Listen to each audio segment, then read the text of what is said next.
Este programa é livre para todos os públicos. O Senhor esteja convosco. Ele está no meio de nós. Proclamação do Evangelho de Jesus Cristo, segundo Mateus. Glória a vós, Senhor. Naquele tempo, Jesus voltou a falar em parábolas aos sumos sacerdotes e aos anciãos do povo, dizendo: O reino dos céus é como a história do rei que preparou a festa de casamento do seu filho e mandou os seus empregados chamar os convidados para a festa, mas estes não quiseram vir. O rei mandou outros empregados, dizendo: Dizei aos convidados: já preparei o banquete, os bois e os animais cevados já foram abatidos e tudo está pronto. Vinde para a festa. Mas os convidados não deram a menor atenção.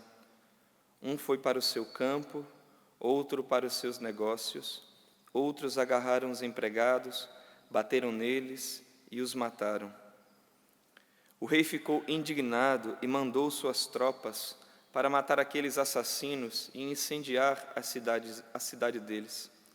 Em seguida, o rei disse aos empregados: A festa de casamento está pronta, mas os convidados não foram dignos dela. Portanto, ide às encruzilhadas dos caminhos e convidai para a festa todos os que encontrardes. Então os empregados saíram pelos caminhos e reuniram todos os que encontraram, maus e bons, e a sala da festa ficou cheia de convidados. Quando o rei entrou para ver os convidados, observou ali um homem que não estava usando o traje de festa e perguntou-lhe: Amigo, como entraste aqui sem o traje de festa? Mas o homem nada respondeu. Então o rei disse aos que serviam: Amarrai os pés e as mãos desse homem e jogai-o fora na escuridão. Ali haverá choro e ranger de dentes, porque muitos são chamados e poucos são escolhidos. Palavra da salvação. Glória a vós, Senhor.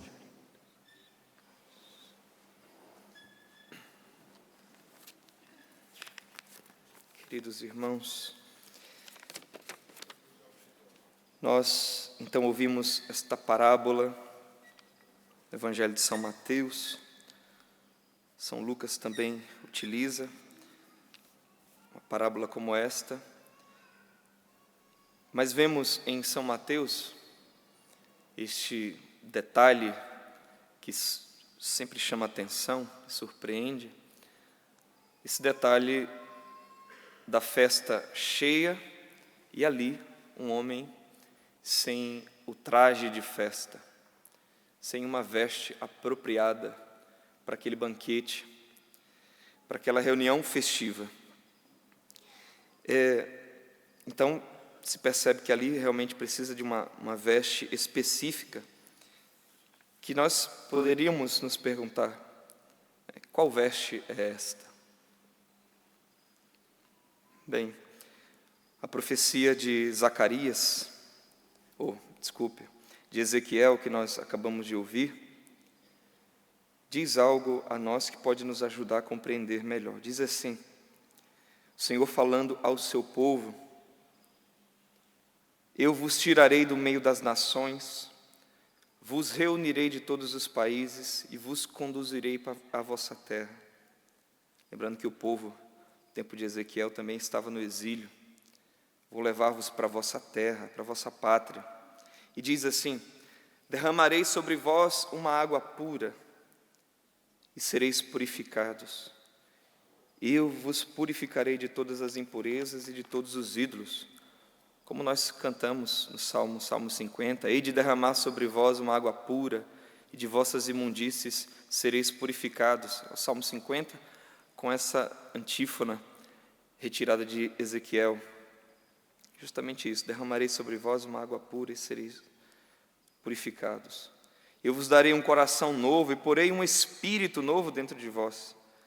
Arrancarei de vosso corpo o coração de pedra e vos darei um coração de carne. Porei o meu espírito dentro de vós.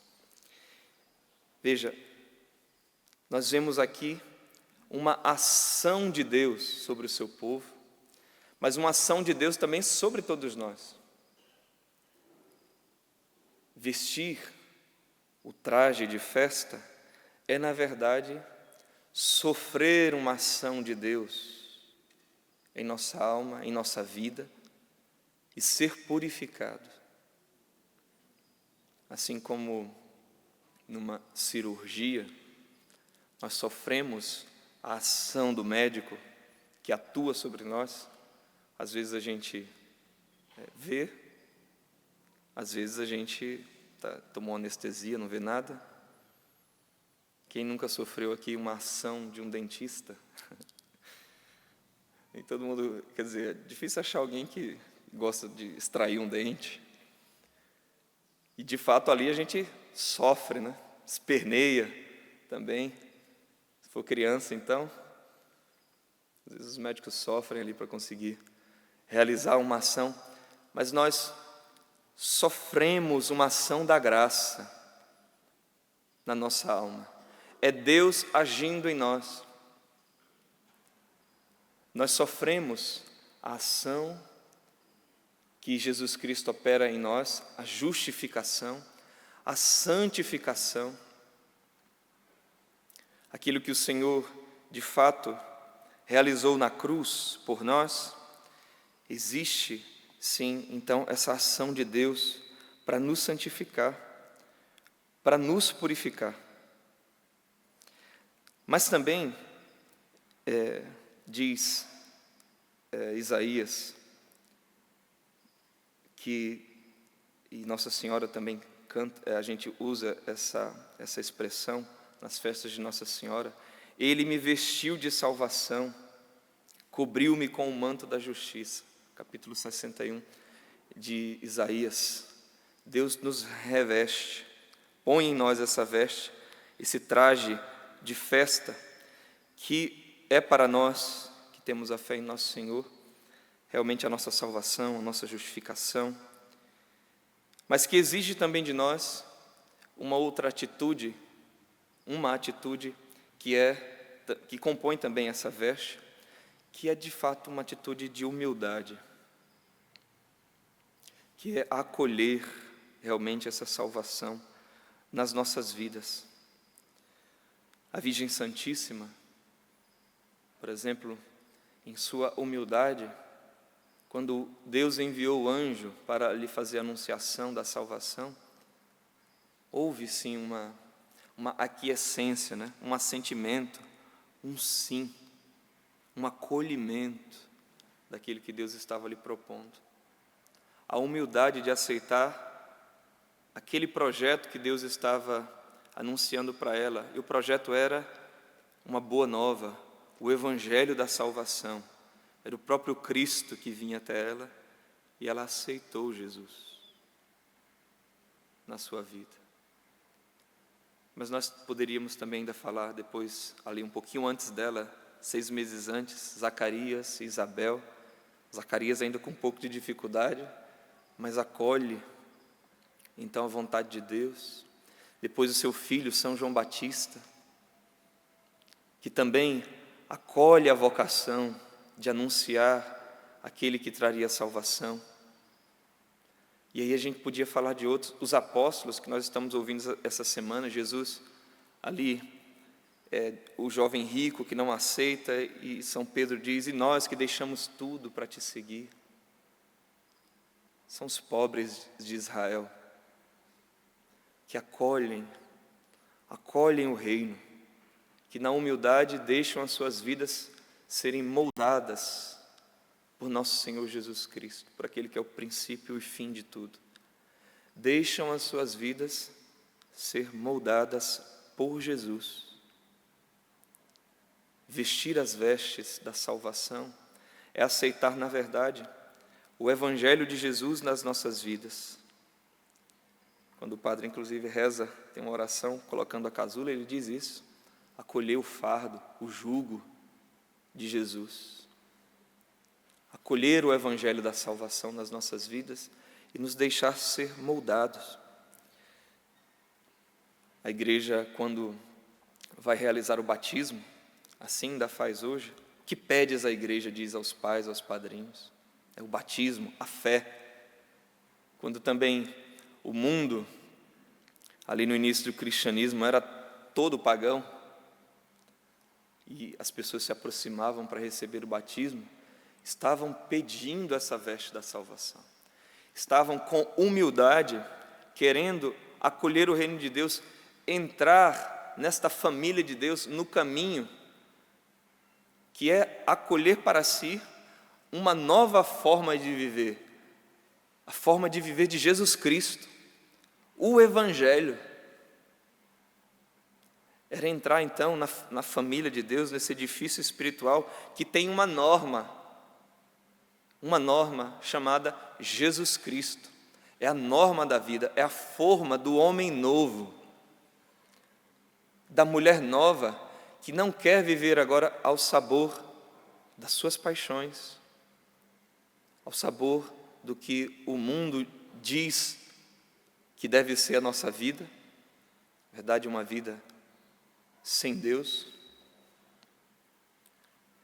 Eu vi uma postagem ontem à noite do Dom Vladimir, bispo aqui de Lorena, ele colocando a situação lá na Nicarágua, e ele dizia assim, que escolheram um país sem Deus, especialmente os governantes, né? Mandaram fechar então as rádios católicas, TVs. Aí ele também colocou um vídeo do bispo tendo que fechar lá a igreja, porque a polícia estava lá. Enquanto não fechou as portas, a polícia estava ali. E depois umas fotos ali das imagens quebradas, imagem de Nossa Senhora, de Jesus, uma destruição. Escolher um mundo sem Deus. Deus nos livre de sermos uma nação sem Deus. Deus nos livre disso, de sermos uma nação sem Deus, sem proclamar Jesus Cristo como Senhor, quebrar as nossas imagens, fechar as nossas igrejas. Deus nos livre de vivermos sem a forma, sem o Evangelho. Eu não quero isso para mim. Não quero isso para vocês, naturalmente, como sacerdote. Deus nos livre. Deus nos livre disso. Mas, claro, cabe a cada um de nós acolher a salvação que Deus já operou, mas com humildade, escutar o Evangelho dia a dia e tentar entrar nessa forma, retirar da nossa vida, pela graça de Deus, pelo poder do Espírito Santo, porque nós não podemos fazer isso sozinhos. Nós podemos sim nos submeter, nos colocar diante do médico, pela oração, pelos sacramentos, pela penitência, pelo apostolado, pelo amor, nos colocar diante de Jesus e nos permitir sofrer a ação de Deus em nós. Isso é a santificação, é Deus agindo em nós, é Deus agindo em nossa vida, mas deve haver sim um comprometimento, há um chamado, há um apelo para vir para essa festa, mas nós temos que querer vestir as vestes, porque se a gente não vestir essas vestes, infelizmente, Ele vai pedir que os servos venham e nos joguem fora na sarjeta. Como na outra parábola diz que há pescaria e os anjos ali vão ajudar a separar os peixes bons dos maus. Deus nos dê a graça, então, de nos submeter humildemente às palavras do Evangelho anunciadas por sua igreja, pelo ensinamento da igreja, pela doutrina da igreja, nos submeter.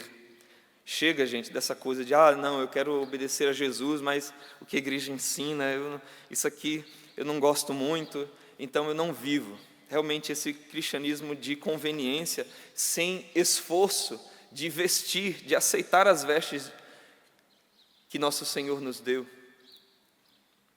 Como diz lá no livro do Apocalipse, que aqueles que vestiram as vestes novas, uma veste de linho, e ele explica ali, entre parênteses, são as obras dos justos. Quer dizer, aqueles que foram justificados, sofreram a ação da graça, e agora começam a praticar as obras dos justos, são as obras propostas, indicadas pelo Evangelho, que mostram realmente uma conversão. Deus nos dê, então, a graça de uma vida nova baseada no Evangelho, que realmente, às vezes, a gente esperneia como lá no dentista. Mas deixa o dentista fazer seu trabalho, deixa Nosso Senhor fazer o seu trabalho no nosso coração. A salvação operada por Cristo seja aplicada a nós. Vistamos as vestes novas lavadas no sangue do Cordeiro. Louvado seja nosso Senhor Jesus Cristo.